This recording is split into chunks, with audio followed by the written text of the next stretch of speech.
Hello and welcome back, everybody. Today I've decided to go on the most sane and relaxed place I could find for this video. Just tranquility. r/BatmanArkham. So yeah, I don't know. Anyways, I've gathered 10 of the best Arkham theories, or, well, maybe not best, but they're definitely theories that I could find on the subreddit. So some are definitely more serious than others. But of course, if you have any of your own, I would love to hear them just down below, everybody. I did ask some of you in my community post to comment your theories, and so I'm using one of those in today's video. So maybe next time, guys, you could all comment. But anyways, let's just get into it. Joker wanted Batman to fail to save him at the end of City.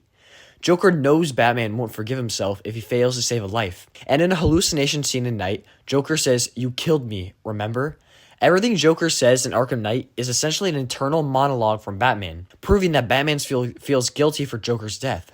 This also explains why Joker stabs Batman's shoulder, making him drop the cure. So, pretty much this guy's saying that Joker wanted to die. So this one comes from this Redditor, and I mean, I could totally get behind this one, to be honest. Joker always wanted to make a lasting impact on the world, and especially Batman, to be forever remembered.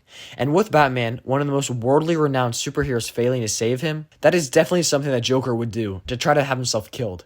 He knew it would get to Batman, with how strong he is. Joker would always seem to get into his head. I really like this one too, because Joker always wanted to have a memorable, going out.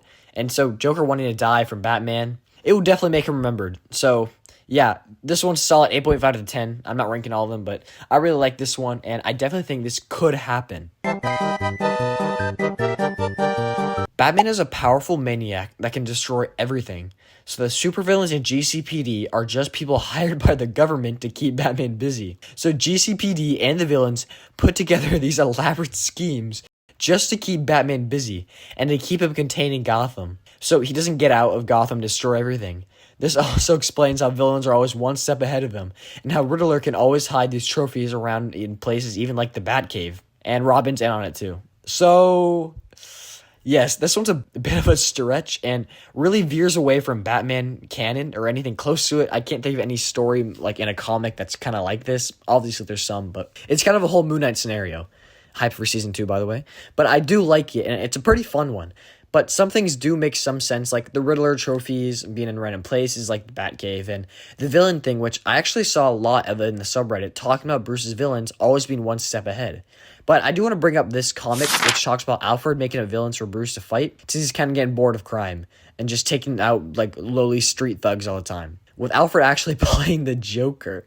So yeah, it could maybe slightly be possible, but a cool one if anything. But let's just move on. So we know the Court of Owls exists in this world. Because of that, I think they created a lot of the villains in this universe, such as Mr. Freeze, by ordering Ferris Boyle to do it. Two-Face, we know that he was running for mayor in the universe, so they could have easily turned him evil. Joker by using the Red Hood gang, etc., etc. The Court of Owls helped Black Mask and Joker in both of the Blackgate riots in Arkham Origins. They helped Joker again in Arkham Asylum. After Arkham Asylum, they made a deal with Ra's and Hugo Strange in Arkham City. And finally, they were the force behind Scarecrow in Arkham Knight. They gave the army to Scarecrow in Arkham Knight after seeing Batman defeat both Scarecrow and Arkham Knight. They immediately hired Deathstroke. So this is an interesting one to me that I really have not heard ever before. But to plainly say it, yes, this definitely would be possible. We really have barely seen the Court at all in any of the Arkham games, but we do definitely know that they are indeed in the Arkham universe in Gotham during the main games. And quickly to say, Gotham Knights did actually a really good portrayal of the Court of Owls, which the game, I will say, lacked a lot of other good things, but that was definitely a plus. Now, I think some of the villains are a bigger stretch than others, like Freeze in this Redditor's comment, but turning Two-Face and controlling him during his mayoral election and Scarecrow's army at night, those could definitely be possible in my opinion. But again, the Red Hood gang and, I mean, they'd have to pick a random dude off the street and throw him into acid or get him near it, or I don't know. That one really doesn't make sense to me. I'm not sure about that one, but I definitely do agree that the Court has influenced much in the Arkhamverse so far, but we've just yet to see it because we haven't seen them at all, really. Now, this one's just hilarious to me. Gordon is the Nightmare Batman at the end of Arkham Knight. He wears Batman Beyond suit and flies around Gotham fear-gassing criminals. Batman Beyond? Okay. Are you? You killed my father.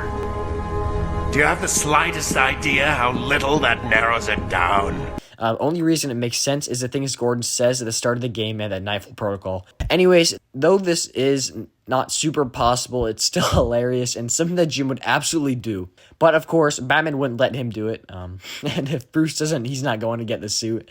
And of course, I don't believe Gordon would work with the fear toxin at all. It just doesn't seem like a Gordon play. But big props for this one. It does kind of remind me of the Harley Quinn show, because if you ever had a chance to watch it, I would definitely advise you watching it. It's really good. He would definitely agree in that show that Gordon would definitely try this out. But other than that, sadly, this theory is just not really that possible. But with the beginning of the game lines that Gordon says, I get where this all came from, but yeah. No. So, like what I was talking about at the start of the video, a few days ago, I asked all of you to give me your best Arkham theories. And then I would add it to this new video if I really liked it. And wow, you all clearly rushed in. I'm just kidding. Thanks to those two that actually did, but one that I actually really liked was by Shadow99861's theory about Talia's death at night. Now at night, we can find that Talia's body is actually missing from the morgue in the game. But why? Well, as explained, there wasn't enough Lazarus to save Raish, and so they couldn't have saved Talia, which itself is a bit of a stretch, but Raish definitely needed a lot more Lazarus than Talia. But let's continue. Talia was then taken and had her DNA extracted and mixed with Bruce's. However they got it, of course, but therefore they would create a worthy heir to Raish, which was his big goal throughout City and a lot of his Raish's betrayals and almost all media of him. Now, this one definitely makes sense, and I really do like it because with the amount of Lazarus thing, this is actually a really good theory and may even be true. So thank you for commenting. Now, reading through this some more, there actually was another one I really liked, and so here we go. Thank you for commenting on this one. So, he talks about his theory, being the court were the ones who took Talia's body to create new talents with the Lazarus pit that Batman just doesn't know about, because Talia knows their fighting style, and it's pretty badass anyways.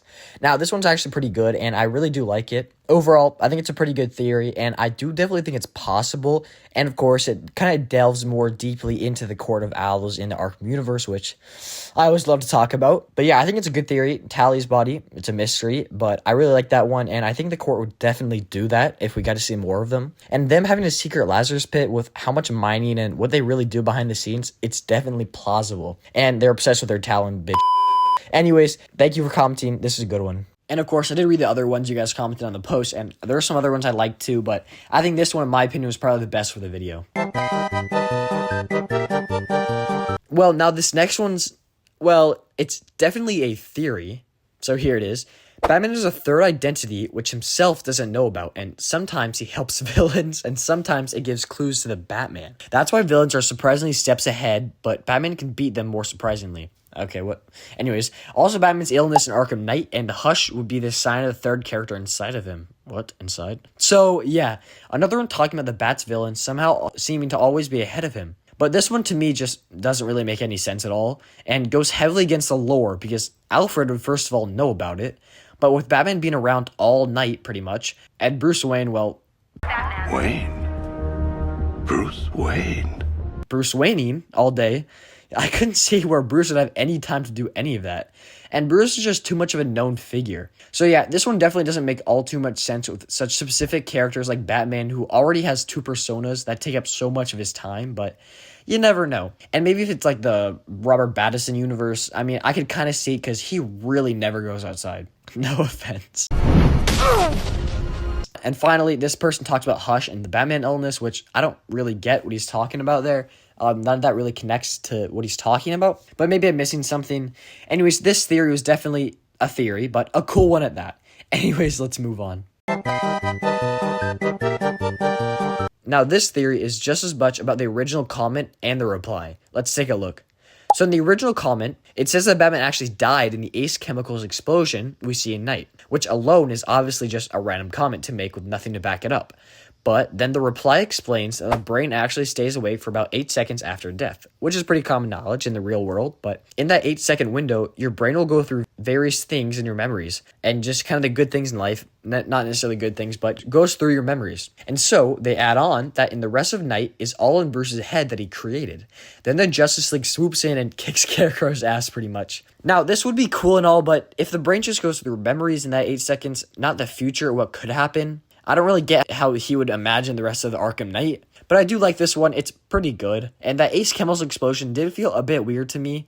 Definitely, it was a cool scene, though. But, of course, it was meant to. It's definitely a cool, thought-out theory, but, of course, this game came out, and so, yeah, no, Bats definitely did not die from Ace Chemicals, but also a good amount of you don't even think that game was canon, so, anyways, this is a cool one, but I think there's just too many things wrong with it. But, anyways, let's just go ahead and move on. Okay, this is gonna be a quick fire round. All of these count as one, so here we go.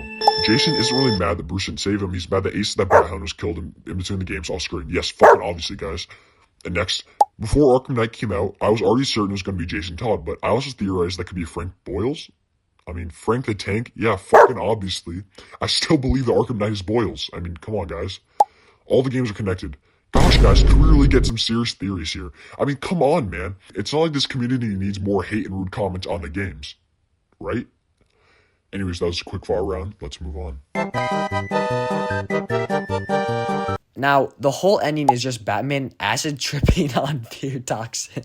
And he's actually locked in a cell in the asylum after his identity gets exposed at night. And Scarecrow runs the city now.